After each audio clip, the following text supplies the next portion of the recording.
In this video, I'm going to show you how to find your tax documents in Origin Financial. Let's get started.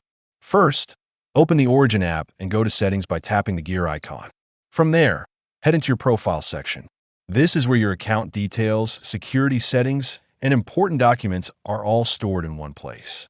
Next, tap on Documents, then expand the section so you can view all available files. Inside this area, Origin organizes everything clearly, so you don't have to search manually through transactions or accounts.